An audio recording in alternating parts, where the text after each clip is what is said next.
मेरा पैर छू लूं तो उन्होंने मेरे हाथों में अपनी लातें मार दी, अपने जूते मार दिए। ये कहना आपसे चाहता हूं मित्रों, साथियों, बहुत ही बदनाम हुआ हूं, बहुत तरीके से मुझे बेइज्जत किया गया है, मेरा मान और सम्मान गया है। इस क्षेत्र का मान सम्मान रखने के लिए मैंने बहुजन पार्टी का सहारा लिया। क्या आपने आज सपा से इस्तीफा देकर बसपा ज्वाइन की है? जी हाँ, मैंने बसपा ज्वाइन की है। आप लोगों एटा के ही हैं सारे लोग, पत्रकार हमारे साथी।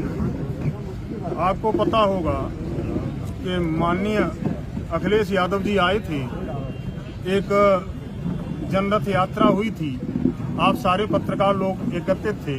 तो वहाँ से कहा था कि मैंने एटा जनपद में जैसे ही प्रवेश किया, अजय यादव की असंख्य फौज ने मेरा स्वागत किया और भी वो इशारे में मेरे लिए बहुत बातें कह गए। उसके बाद मुझे कहना चाहिए, एक समाजवादी में उच्च स्तर पर एक खलनायक है जिन्होंने एटा को बेच दिया, फिरोजाबाद को बेच दिया और जनपदों को भी बेच दिया। आपको पता है, एटा जनपद की इस भूमि को, ये पावन भूमि थी, इस पर कब्जा लोग करना चाहते हैं, कभी प्लॉटों पर कब्जा हो रहे हैं। आपको ये बात किसी से छिपी नहीं है, किसी के खेतों पर कब्जा हो गए, किसी को झूठे मुकदमों में फंसा दिया गया। इसलिए मैंने यही उचित समझा कि उस खलनायक से तो हमारी पार पड़ेगी नहीं ऊपर जाकर। माननीय अखिलेश यादव से तो एक बार अनुरोध कर भी लेते, लेकिन खलनायक जो है वो एटा को बर्बाद करना चाहते हैं और जो है अलीगंज को यहाँ पुनः एटा को भी अलीगंज बनाना चाहते हैं। इसलिए मैंने निश्चय किया है कि मैं बहन जी के साथ, बहन जी के जो निर्देश होंगे उनका मैं पालन करूंगा। मेरे पिताजी भी, जब मुझे कहीं से टिकट मेरे पिताजी को नहीं मिली थी, तो आरपीआई जो हाथी चिन्ह था वही एटा विधानसभा से मेरे पिताजी जीते थे। आज मैं आपको ये लग रहा होगा आपको कि ये आचार संहिता है, इस वजह से मैं भीड़ को नहीं लाया। कुछ सीमित लोगों से कहा है, अगर मैं भीड़ लाता तो एटा में जगह नहीं बचती। बहुत से लोग हमारे साथी रह गए और नहीं आ पाए हैं।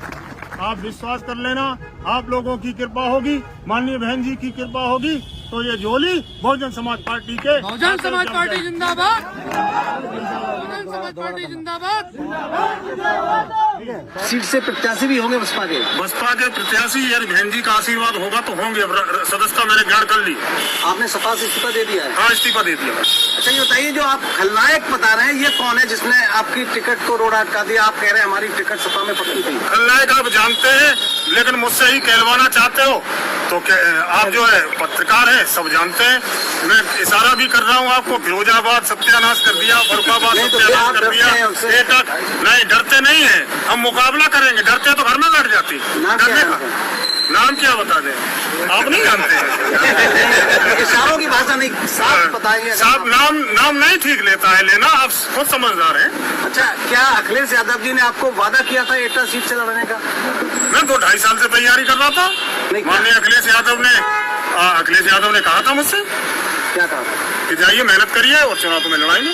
तो आप अपनी सपा की टिकट एटा सर से पक्की मान के चल रहे थे? पक्की तो आपको नहीं मालूम, जब जो वहाँ क्या कह के गई थी। तो आप भी तो पत्रकार थे, वहाँ पे सारे लोग थे। तो अब ऐसा क्या हुआ कि आपकी टिकट काट दी गई और आप बसपा ज्वाइन? बता रहे हैं ना, खलनायक के मैंने जो है, मैं अब जो है ये बातें कल जो है पत्रकार वार्ता होगी, उसमें सारी बातें होंगी। मैं समाजवादी पार्टी के कार्यालय पे था तो खलनायक से मैंने कहा, सर मैं मेरा पैर छू लूं तो उन्होंने मेरे हाथों में अपनी लातें मार दी, अपने जूते मार दिए। ये कहना आपसे चाहता हूं मित्रों, साथियों, बहुत ही बदनाम हुआ हूं, बहुत तरीके से मुझे बेइज्जत किया गया है, मेरा मान और सम्मान गया है।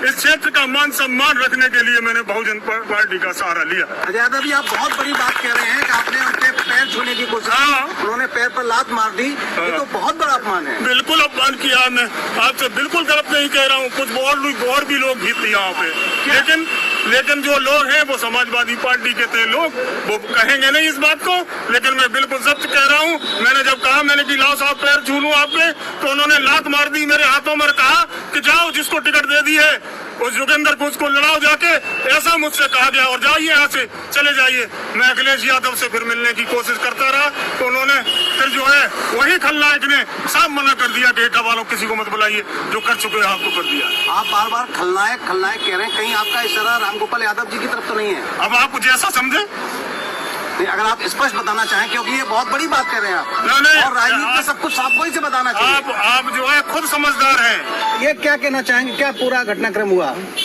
जैसा कि बहन जी का निर्देश मिला मुझे कि आप जाएं एटा, और एटा जाकर अजय यादव जो समाजवादी पार्टी में इस समय थे उनको बहुजन समाज पार्टी की सदस्यता ग्रहण कराओ।